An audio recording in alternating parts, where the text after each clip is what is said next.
2 days away from the first GOP presidential debate here in Milwaukee, Wisconsin. So let's touch base with some Republican voters on what they're going to be watching for on Wednesday night. We have Alex Diaz from Arizona, Jennifer Serrato, who lives here in Wisconsin. Jamari Green is a California voter. Christine Galke and Chris Lawrence both live here in Wisconsin, and Jewel Navarrete is from Texas. Great to have all of you with us. Thank you so much. It's really exciting to be here, and I appreciate all of you coming out.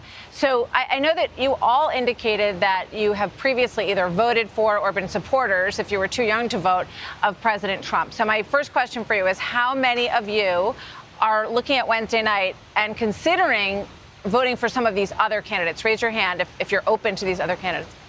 Okay, everybody except for you. Are you you're gonna stick with the former president? Unless something happens, and then I would probably go to Ron DeSantis. Okay, so tell me a little bit. Let me go to you, Alex, in the back. You know, when you look at these candidates, what do you want? What's the main thing that you're looking for when you listen on Wednesday night from them? I'm just looking for people to talk about their plan for the economy. No matter how much Joe Biden and the Democrats try to spin it, the economy isn't working. You ask Americans, and they're spending 20 to 25% more at the grocery store every week. I mean, it's hurting me as a college student. I know my parents always, they're surprised at the price of their bill at Costco. So I'm just looking for them to talk about ways to actually tackle inflation and make sure that the economy works for Americans. So almost everybody's nodding at that. Right? I mean, we all feel that. So everything is more expensive. It doesn't seem to be getting any easier to get ahead in the country at this point. So, I guess my question, so Jen, why are you considering other candidates since President Trump is running again? Why are you looking elsewhere? At this point, I'm undecided because I want to hear what everybody has to say. I'm really interested this Wednesday into listening to policy. Instead of attacking each other, I really want to hear some of the policies and see what other people have to offer as well. Nothing against Donald Trump. I would support him if he were elected as the main candidate. But I'm interested in others, Yeah. Jamari, what do you think about the fact that he chose not to come? Does that bother you, or you don't mind?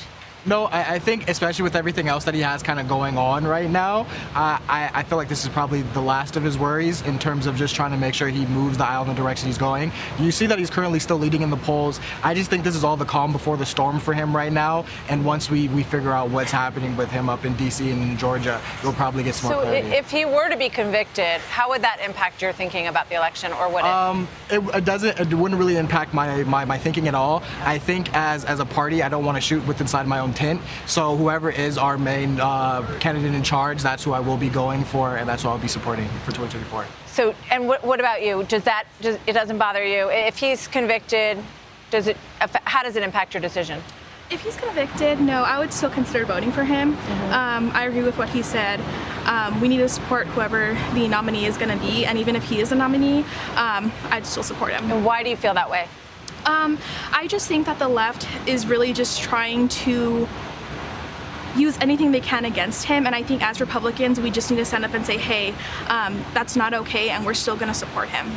Okay, Chris, tell me about, who else you're primarily looking at. Do you have anybody up there that you're thinking that you're leaning toward at this point? Yeah, so I'm going with Ron DeSantis, and he has the proven track record, and he's the one guy who can hire the right people and also execute on legislation. He understands policy, he understands government is boring, and to get things from point A to Z, he's shown how to do that in Florida, and that's what differentiates him between Donald Trump, who doesn't take much interest in policy, but he's very good on policy. They agree on 90 to 95% of the things, but you have to hire the right people, and you have to execute on these things, which means you got to read and you got to put the right people in place. And Ron DeSantis, of everyone on that stage, has proved that more than that, just by everybody on that stage, and that's why I'm going with him. So, and that's why you think he has better quality? That's why you would choose him over the former president? At the end of the day, in order to achieve a conservative agenda, you need someone who understands those things, who's going to put the right people in place and knows how to work the system to get things done. He has proven that in Florida.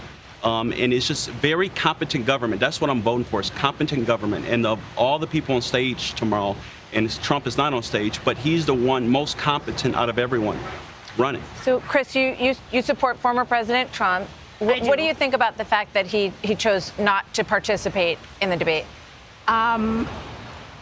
he's got a lot going on right now, and I think it would just be added stress.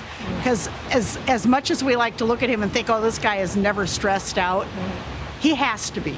He just has a good poker face.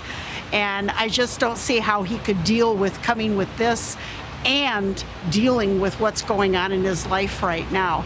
And again, he doesn't need to be here. He's got a huge majority already. So I don't think anybody's going to stop thinking about Trump just because all of these other people are on the stage on Wednesday. So do you think that, I'm just curious, because, I think a lot of people ask this question of their friends and family. In the end, just looking into your crystal ball, do you think it will be Trump and Biden running against each other? Do you think both of them will make it all the way through this process? Raise your hand if you think yes. 3 yes, 3 no.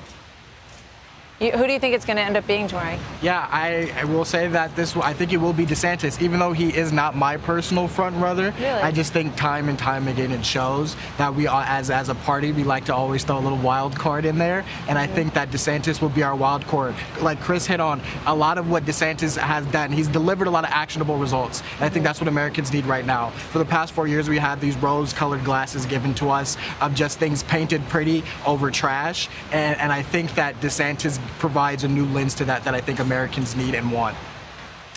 Go ahead. Trump is the favorite right now. If you're just realistic, he is the favorite going away right now.